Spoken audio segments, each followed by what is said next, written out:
Eu vou começar falando que o Paulo ele saiu numa grande aventura, né? Tem um filme, que tem uma foto que eu trouxe aqui. Olha só, alguns de vocês mais nerds conhecem esse filme, né? O Hobbit. Ele sai ali do condado, ele dizendo, eu vou viver uma grande aventura. E quando eu leio a palavra de Deus, leio as viagens missionárias de Paulo, parece uma grande aventura que ele saiu. Ele saiu, o Barnabé e o Marcos, para fazer uma viagem por várias cidades, enfrentaram dificuldades, enfrentaram coisas legais, coisas boas, e não deixa de ser uma aventura e tanto, com cheio de histórias para contar. Mas você não é o Paulo, certo? Você não morou há 2000 anos atrás, nem foi chamado para pregar para o mundo grego, e nem está viajando por aí lá pela Ásia Menor, lá pela Macedônia, nem na Galácia. E se você não é o Paulo, você não pode ter a mesma aventura do Paulo, certo? Porque às vezes a gente quer falar da palavra de Deus, e aí quer associar a palavra de Deus com a sua vida.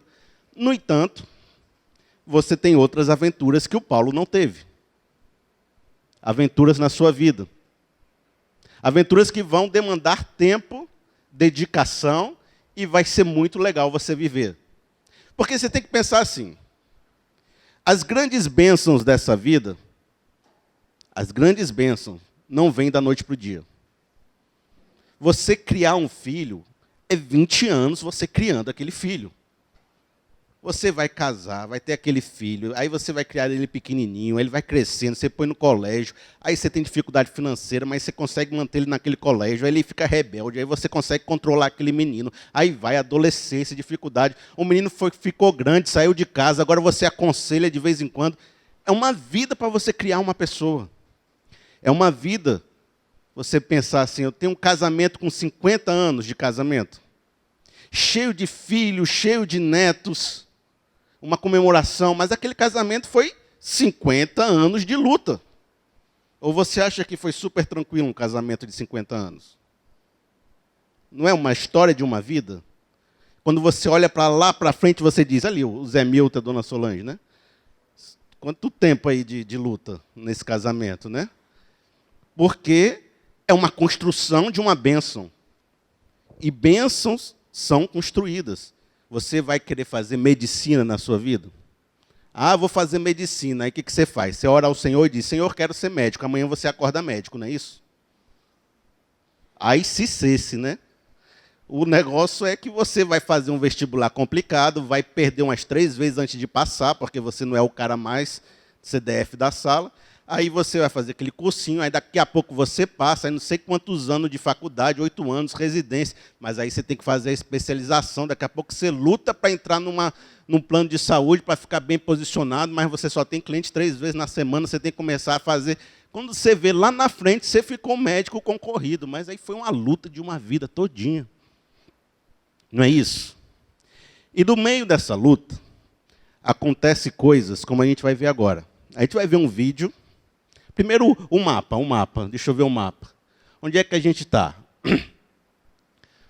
Na mensagem passada, ele saiu de Antioquia, passou ali por Salamina, em Chipre, foi até Pafos, onde ele teve a disputa com o Bar Jesus.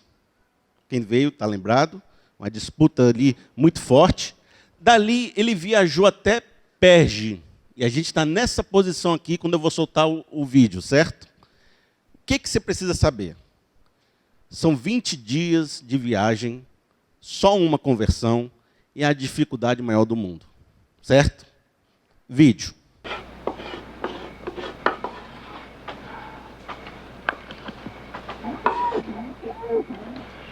O que é isso? Um animal. Eu não ouvi nada. Que tipo de animal? Um animal. Sei que não fizemos bem aqui, mas... Não, estamos desencorajados, não é? O que estamos, então? Em dificuldade, talvez. Mas não em desespero. Estamos doentes, cansados, com fome. Mas nunca desistimos. Fala isso sentado aí com febre. Nos alegramos com o nosso sofrimento. Nos alegramos? Sim. Sabendo que o sofrimento produz resistência e a resistência é a prova de que passamos no teste, Aí está o motivo da esperança. Ele está delirando. Nós falhamos aqui e ninguém nos dá ouvidos. Marcos, somos emissários de Cristo. Estamos naufragando aqui. A palavra de Cristo está naufragando na costa da Panfilha. Então vamos para Psídia. Pelas colinas? Naquelas montanhas? Isso não é viagem para um homem doente. As estradas estão cheias de ladrões. Eles mataram os velhos e levaram os jovens para serem escravos. Partiremos amanhã. Eu não vou! Vá você! Marcos, 3 homens sozinhos! seu dever é obedecer. A este louco! Você é necessário, tenha coragem, não se desespere. Eu quero ir embora. Pode ir embora, nós não fizemos nenhum pacto. Vá embora. O Paulo é meio assim mesmo, sabe? Não tem esse negócio de ficar passando a mão na cabeça, não. Ele diz, quer ir embora? E essa foi uma discussão muito forte, porque a própria Bíblia vai dizer que depois o próprio Paulo e Barnabé se separam por causa de que ele estava indignado que o Marcos desistiu da viagem. E aí, eu faço uma pergunta para você. Alguma coisa na sua vida já veio fácil? Super fácil? Aquele contrato maravilhoso que você tem veio fácil? Alguma coisa já veio assim sem luta? Sem batalha? A verdade é que, quando a gente começa a fazer na obra, às vezes a gente nem vê resultado direito. Passa um tempo, aí daqui a pouco os marcos começam a sair da nossa história, porque não estão vendo resultado. Aí vem um marido que diz, eu não vejo mais resultado nesse casamento, eu vou sair desse casamento, eu vou deixar. Vem um sócio que abandona você, que tinha um projeto grandioso lá contigo na sua empresa, ele te abandona. Aí vem amigos que não querem mais estar junto de você, vem projetos, dificuldades, e as pessoas começam a abandonar o seu projeto. E pior, eu acho que hoje em dia está tudo meio dispensável. As pessoas hoje não conseguem perseverar em nada. Você vai fazer um trabalho na igreja, você é um líder de um ministério, aí você está lá, faça chuva, faça sol, aí você tem aquele colaborador seu, dá uma dor de cabeça, ele falta. Dá uma dor no pé, ele falta.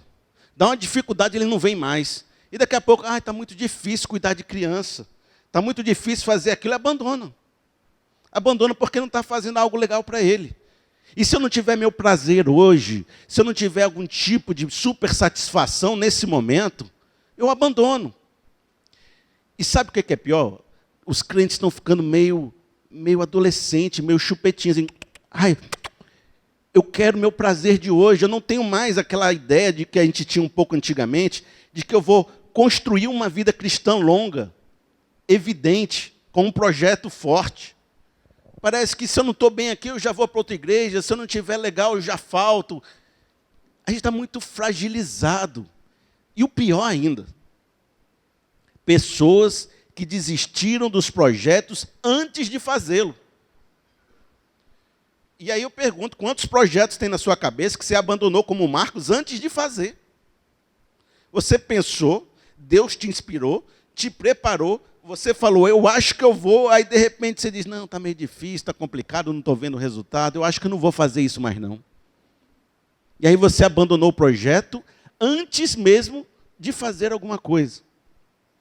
Aí, eu te pergunto um negócio assim, em que ponto você abandonaria o projeto de Deus para a sua vida porque não viu resultado? Isso vai ser uma pergunta que eu vou fazer durante a mensagem. Porque a partir de agora, Paulo ele vai começar a ter mais dificuldade. E aí eu te pergunto, é aqui nesse ponto que você vai abandonar a viagem? Se não foi no ponto de Marcos, pode ser lá na frente. E algum ponto desse, talvez você pense, olha, aqui nesse ponto já deu para mim. Eu iria embora. E a gente vai acompanhar essa viagem agora e coisas vão acontecer. Mas, como Marcos desistem, existem os que continuam. Paulo e Barnabé vão continuar. Sempre tem quem continue. Sempre tem alguém que vai adiante. Sempre tem alguém que sustenta aquela igreja, que não desiste. Eu vou colocar aqui que todos nós somos essas pessoas, certo? Nós somos os que continuamos. Então nós vamos ser como Paulo agora, Paulo e Barnabé. Então, eles chegaram na Antioquia da Pisídia, aí vem o mapa de novo, ali em cima. E aí agora a viagem chegou nos 30 dias, sem muito resultado. Paulo ficou doente, lá em Gálatas fala que ele pregou doente nessa região, por isso que no filme ele estava doente, e uma dificuldade maior do mundo, doido para desistir, o pessoal, complicado. Ele chegou lá, ele entrou na sinagoga e pregou para os judeus. De repente, o pessoal ficou interessado. De repente, ele sentiu pessoas querendo escutar. E o povo ficou tão interessado que disse: Paulo, volte próxima semana, que eu vou trazer uns amigos, um pessoal, e a gente vai ouvir o que você tem para dizer. E aí então vem um texto que diz, 44 de Atos 13. No sábado seguinte, quase toda a cidade se reuniu para ouvir a palavra do Senhor. Então, ele pregou no sábado para os judeus e gregos convertidos. Passou-se uma semana e a cidade todinha veio para escutar, certo? Os gentios alegraram-se e bendisseram a palavra do Senhor e creram todos os que haviam sido designados para a vida eterna. A palavra do Senhor se espalhava por toda a região. Os discípulos continuavam cheios de alegria e do Espírito Santo. E, finalmente, o Atos começou a respirar de novo. Porque a gente falou lá no começo do livro de Atos, era conversão de 3.000, conversão de 5.000 e conversão de todo lugar. Aí, de repente, Paulo começa a viagem missionária e não tem mais conversão, o negócio parou, o negócio travou, o negócio agora não anda mais. Aí parece que é só alguns marcos sair da vida da gente. Entendeu? Eu estou sendo mal-humorado aqui. Parece que é só algumas pessoas abandonarem o barco que a coisa começa a melhorar.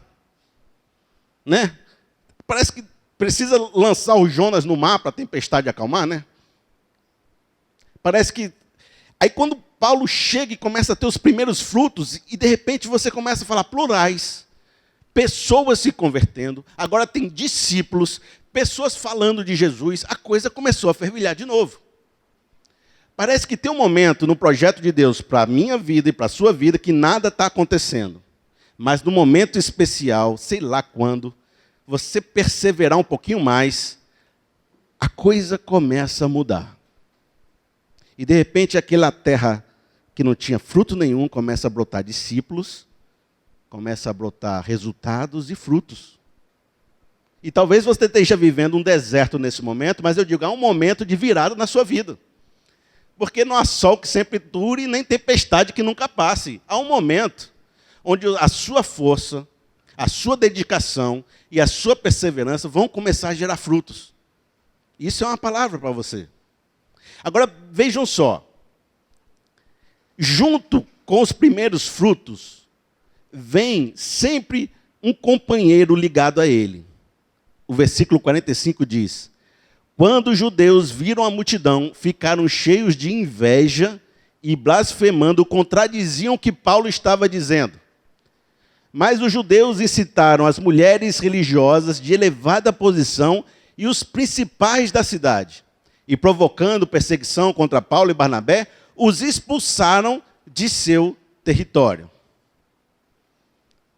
E a primeira coisa que a gente aprende quando você começa a dar fruto é que você vai ter oposição.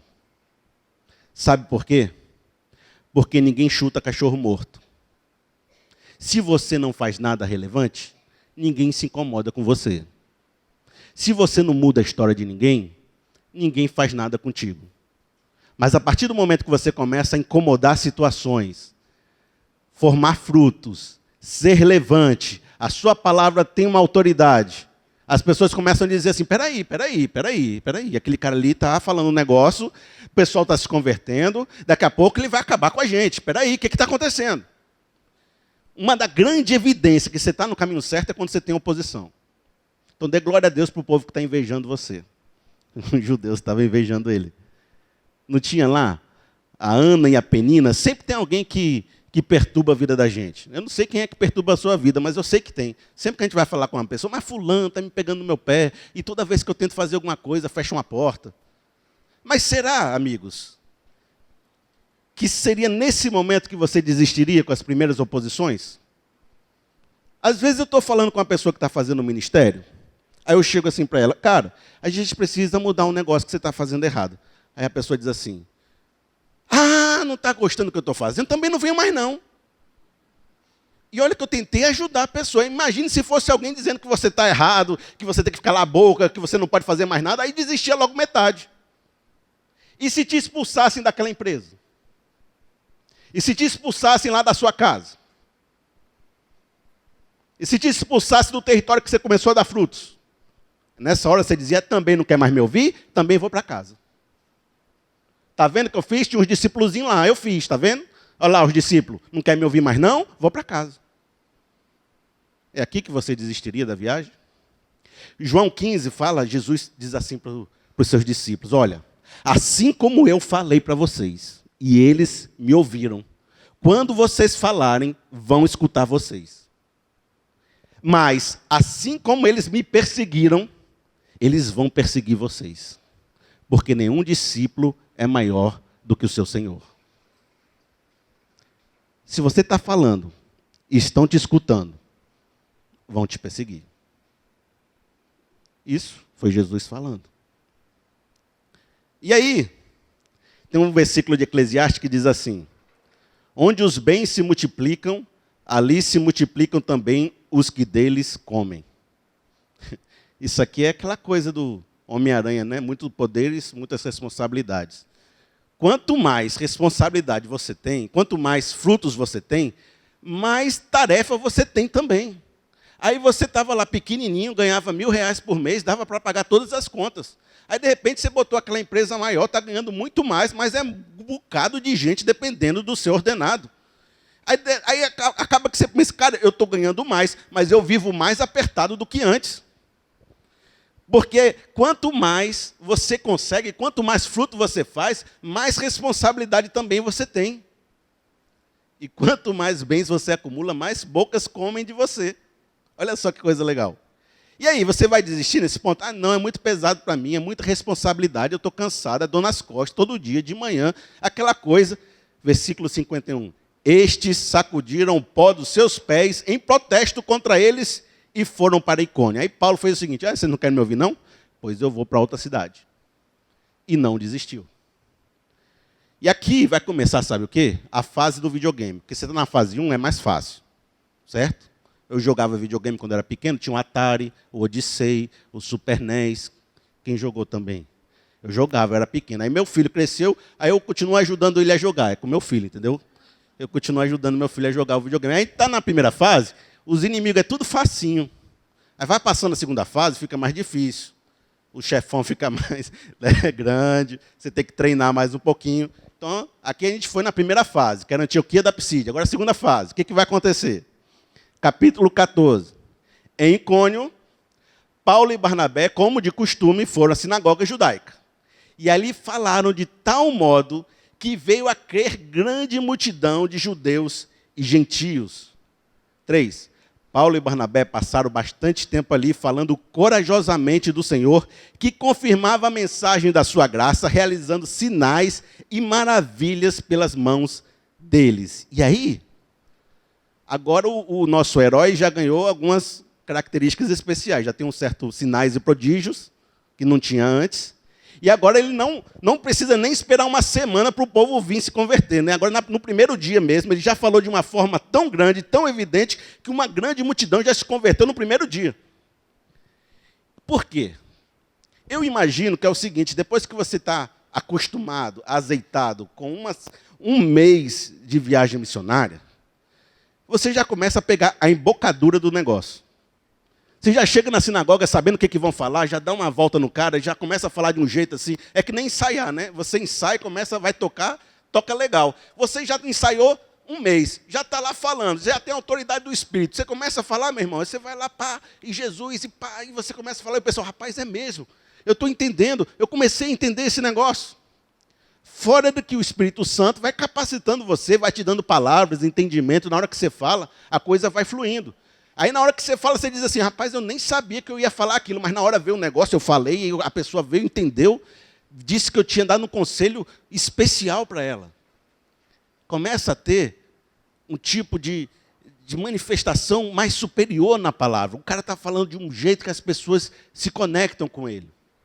E vem sinais e maravilhas. E aí faz parte aí do poder de Deus para confirmar as palavras dos apóstolos. Existem momentos na Bíblia onde Deus derramou mais poder para que as palavras ficassem confirmadas. Tem lá no Êxodo, nos Moisés, que tinha o maná no deserto, a coluna de fogo. Lá nos profetas, onde Elias fez o fogo descer do céu. Tinha lá Jesus curando paralíticos, curando pessoas. E nos apóstolos também foi manifestado esse poder para que as palavras dele tivessem autoridade. Mas na sua vida, eu sei que isso acontece também. Você está lá vivendo, não é todo dia, não é toda hora. Eu sei que não é toda hora. Mas você está lá vivendo, teve aquele dia que você orou, mas orou com o coração, orou de uma forma, e você tem até vergonha de dizer para os outros que você orou daquela forma. Aí, de repente, no outro dia, veio uma porta aberta que você nem esperava. Aí você diz, Senhor, isso foi um sinal para a minha vida de que você está comigo. Aí teve aquele dia que você orou e tal, aí você foi curado de uma forma que você não consegue nem entender. Eu tenho uma irmã amiga minha que já foi curada no meio de um culto. Curada de uma doença que não tem cura. Entendeu? E eu não sou pentecostal, nem exagerado, nem dou testemunho na Universal, nem faço alguma coisa assim diferente. Ela é amiga minha, normal, que nem a gente. Ela disse, olha, eu estava orando, eu estava lá, e aí eu fui fazer o exame depois e não tinha mais nada. Eu digo, olha, isso não acontece todo dia, mas de vez em quando acontece. E aí, sinais e maravilhas no meio da sua caminhada, quando você não desiste, começam a manifestar. Porque você tem uma obra para fazer. Você tem um caminho para trilhar. E tudo aquilo que você precisa para fazer isso, Deus vai manifestar na sua vida. Para aqueles que não voltaram para Jerusalém. Porque o Marcos, lá em Jerusalém, não está vendo essas coisas. Nem está fazendo essas coisas. Quem está fazendo é quem continuou. E se você quer ver a manifestação de Deus na sua vida, não desista. Persevere. Continue. Mais frutos, mais pressão, mais capacitação. Entendeu? Mais frutos, mais pressão, mais capacitação. E quando teve mais gente crendo, vai ter mais o quê? Quando teve mais gente crendo, vai ter mais o quê? Perseguição, certo? O que vai acontecer agora? Os judeus que se tinham recusado a crer, incitaram os gentios e irritaram-lhe os ânimos contra os irmãos. O povo da cidade ficou dividido. Alguns estavam a favor dos judeus, outros estavam a favor dos apóstolos. Formou-se uma conspiração de gentios e judeus com os seus líderes para maltratá-los e apedrejá-los. Agora virou ameaça de morte. Eu tenho um amigo que ele já enfrentou ameaças de morte por causa do serviço dele. E a gente também vê muitos missionários em situações de perigo de morte. Existem pessoas que estão vivendo esse momento, perigos de morte. Tem uma ilustração muito legal, que ela é exagerada, tá? Então vocês façam um devido corte nela. O cara estava dizendo assim, Felipe, é o seguinte, toda igreja tem uma quantidade de diabo, certo? Tipo assim, Jesus tinha 12, o Judas era o diabo, certo? Um era o diabo. O exagero você faz os devidos cortes, certo? Aí, se você tem uma igreja de 50 pessoas, você tem 5 diabos nela. É o cara que vai contra tudo que você propôs. É o cara que na assembleia é nojento. É o cara que tudo é reclamando. É sempre está no aconselhamento segunda, terça, quarta, quinta. É o cara sempre está fazendo algo que está te prejudicando, está te colocando para trás, certo?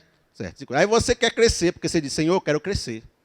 Aí você vai e coloca uma igreja e consegue, batalhando, suando 100 pessoas. Agora você vai ter 10 diabos. Agora os 5 multiplicaram também. E esses não faltam reunião. Os 10 não faltam reunião, entendeu? Aí você começa a batalhar, daqui a pouco você tem 500 pessoas, mas você vai ter 50 diabos. E quando você tiver uma igreja de 1000, você vai ter 100 diabos. Então você quer mesmo ter uma igreja de 1000? Você quer ter uma igreja de 2000? A bronca é grande. Entendeu?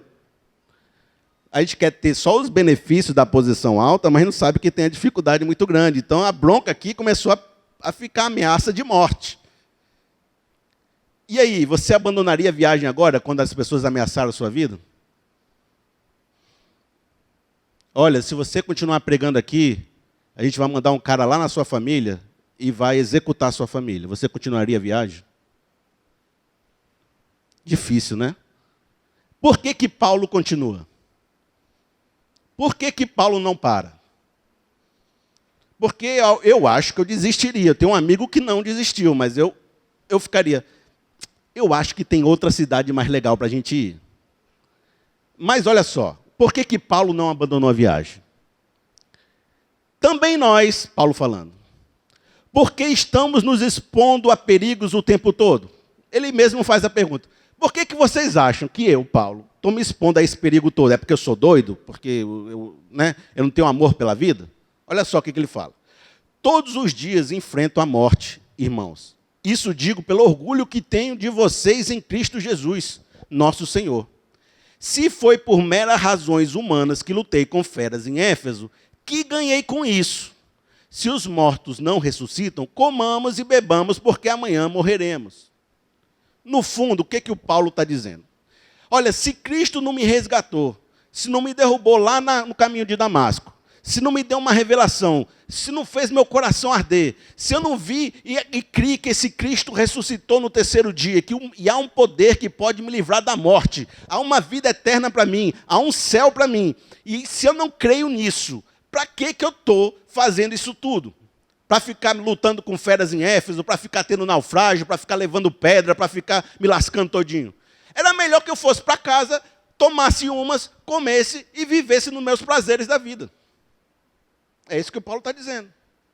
E não é de admirar que muitos crentes têm feito isso, né? Comido, bebido e vivido numa boa, como se não existisse Deus. E Paulo está dizendo, olha, Cristo, isso é uma palavra de Carlinhos Queiroz, é um problema na minha vida. Não é aí, dobrando Carlinhos Queiroz? Jesus é um problema na minha vida. Porque se não fosse ele, eu podia viver como eu quisesse. Mas eu não consigo. Há uma fé no meu coração, há uma missão na minha alma que faz eu enfrentar esses perigos todos. E aí, vamos ver na próxima cidade, Listra, o que aconteceu, e temos um vídeo. Escrevam o que eu digo. Eu, Paulo, digo a vocês que a fé torna-se suprema de todos os atos. Fé em Jesus Cristo, cuja morte trouxe a redenção dos pecados em todos os aspectos, para aqueles que acreditam. Quem entre vocês acredita nele? Quem tem fé suficiente para acreditar?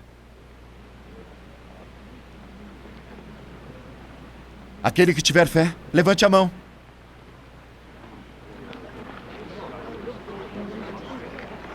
Sim, você. Você que levantou a mão. Eu. Pode ficar de pé? Você tem poderes mágicos?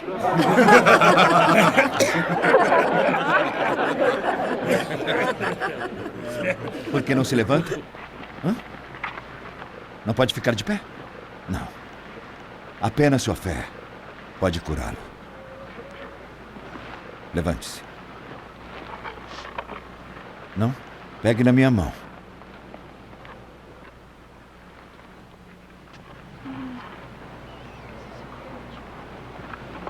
Levante-se.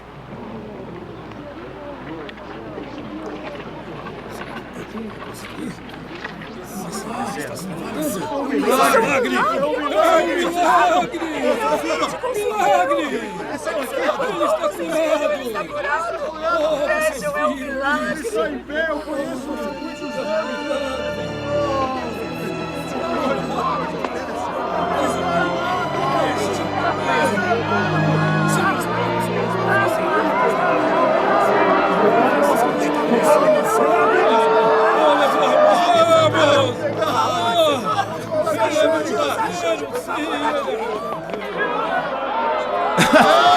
O que eles dizem? O que estão dizendo? Que somos Hermes e Zeus, os deuses do Olimpo. Estão dizendo... O que estão fazendo?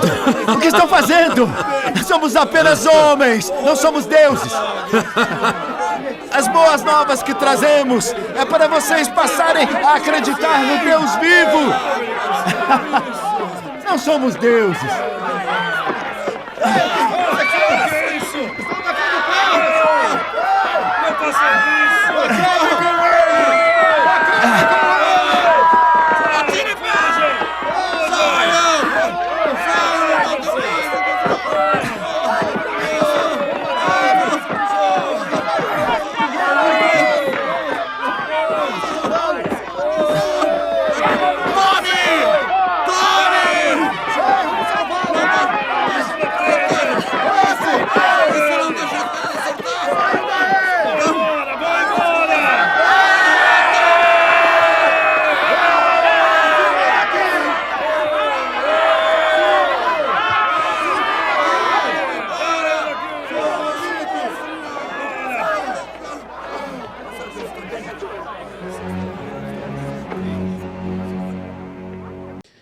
Diz a Bíblia que pararam de apedrejar porque acharam que Paulo já estava morto.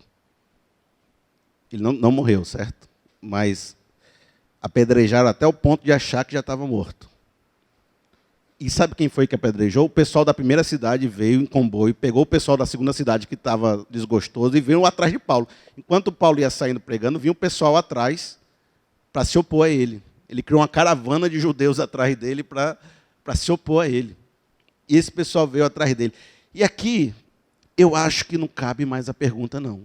Você abandonaria a viagem aí? Meu irmão, ninguém em sã consciência continuaria a viagem aí. Ninguém quer viver isso, ninguém está pronto para viver isso. Isso é uma coisa até que pode acontecer, mas ninguém em sã consciência, eu vou para morrer mesmo, para ser apedrejado, é isso que eu quero. Ninguém fala isso, não. Mas por muito tempo, na história da igreja, porque a gente tem relatos como esse, os cristãos começaram a achar que deviam viver coisas assim para serem verdadeiros cristãos. E aí pessoas que dão chicotada nas costas, pessoas que fazem procissões gigantes, porque eles querem sofrer para tentar alcançar alguma coisa. E teve uma época que o cristianismo se tornou mais romano e que não havia mais muita perseguição. Aí os crentes queriam tanto sofrer que foram criar mosteiros onde eles podiam ficar isolados e sofrendo. Então chega uma hora também que a gente vendo coisas como essa, talvez venha aquele sentimento, poxa, mas então eu tenho que sofrer também para poder conseguir alguma coisa, mas não é isso. A ideia não é essa. E eu não queria que você tivesse essa ideia. Até para que você não fique pensando, olha, eu tenho que vender meu apartamento e dar na igreja porque eu tenho que fazer um sacrifício para poder Deus fazer alguma coisa para mim. Aí eu tenho que morrer lá no ministério, na igreja, vindo segunda, terça, quarta, morrendo, deixando minha família para trás, minha casa, minhas responsabilidades, porque eu tenho que fazer sacrifício. Porque vem essa ideia, talvez, na cabeça de alguns, que o sacrifício ele é algo que santifica. Porque aí então vira um mérito, deixou de ser graça. Entendeu? Porque então você começa a pensar, sou eu que estou ganhando minha salvação com o meu sacrifício. E deixou de ser a graça de Deus. O sacrifício não salva. Aí eu queria trazer o seguinte, que Paulo, ele viveu experiências de perseguição, mas que eram também perseguições que as igrejas viviam. Paulo não foi o único que sofreu. Todo mundo que pregou o evangelho naquela época sofreu. E as igrejas que ele formava sofriam. Ele chega a dizer o seguinte, Paulo falando aqui, 2 Coríntios 1:4. Com a consolação que recebemos de Deus, possamos consolar os que estão passando por tribulações. Então ele diz, olha, esses sofrimentos que eu recebo, Deus fala comigo. E eu sei que vocês estão passando pelas mesmas tribulações. E eu uso as consolações que Deus me deu para falar com vocês. É como aquele ex-drogado que fala com drogado. E aí, não era só Paulo que estava sofrendo. A região toda, a época toda era sofrida. Existiam os mártires da fé. O que eu quero dizer com isso? Que hoje você não precisa sofrer como Paulo sofreu. Se você vive nesse ambiente, você vai ter os sofrimentos desse ambiente. Aí você vai viver uma crise no Brasil, que o pastor também passa pela crise. Aí Deus consola o pastor, e com a consolação que eu recebo, eu dou para vocês. Mas eu não estou vivendo uma crise de sofrimento muito grande, e vocês estão numa boa. todos nós estamos vivendo no mesmo ambiente e temos as mesmas lutas. Porque faz parte dessa unidade aqui que vivemos, nesse mundo, 2015. Mas ainda tem algo maior aí.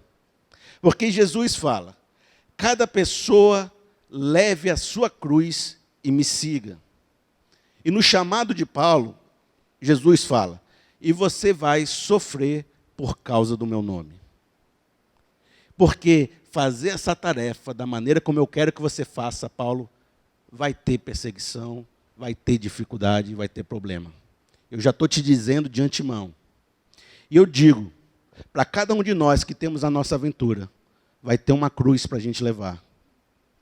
E a sua cruz é diferente da minha. Aquilo que para você é algo fácil, tranquilo, para mim pode ser uma luta tremenda. E aquilo que para mim é super tranquilo, para você pode ser uma luta muito grande. Você tem uma cruz. E você tem uma tentação. Jesus foi para o deserto por 40 dias para ser tentado. E o que é essa tentação? É o seguinte, olha, está aqui seu projeto de vida, está aqui sua cruz. E a tentação chega para você e diz, desiste disso, volta para Jerusalém. Desiste, Marcos, volta para Jerusalém. Para que continuar nessa viagem? Comamos e bebamos, porque amanhã morreremos. Para que continuar nesse negócio? Para que perseverar? Desiste do teu casamento. Desiste da tua vida. Desiste dos teus projetos. É a tentação que você tem. E quando você nega essa tentação, pega a sua cruz e segue, você vai ter frutos. Você vai ter perseguições. E você vai ter a capacitação do Espírito Santo para a sua vida. Na aventura da sua vida, você tem sido Marcos ou Paulo? Na aventura da sua vida, você tem sido Marcos ou Paulo? Você já abandonou a viagem? Em que ponto da sua vida você abandonou a viagem? Eu queria que agora que a gente fizesse uma música que é uma oração. Essa música diz assim, olha, Senhor, sozinho eu não consigo mais. Eu sou humano e eu falho muito, mas me ajuda a melhorar. E se você tem reconhecido que tem muitos momentos da sua vida que você tem voltado para Jerusalém, desistido da aventura, desistido da viagem, talvez seja o momento de você fazer uma reflexão mais profunda. E dizer, Senhor, eu até estou tentando, mas eu não consigo. Eu preciso da tua ajuda e da tua capacitação do Espírito Santo para melhorar. Essa música agora é uma oração para a vida da gente. Eu queria que você fechasse seus olhos, cantasse ela com espírito de oração.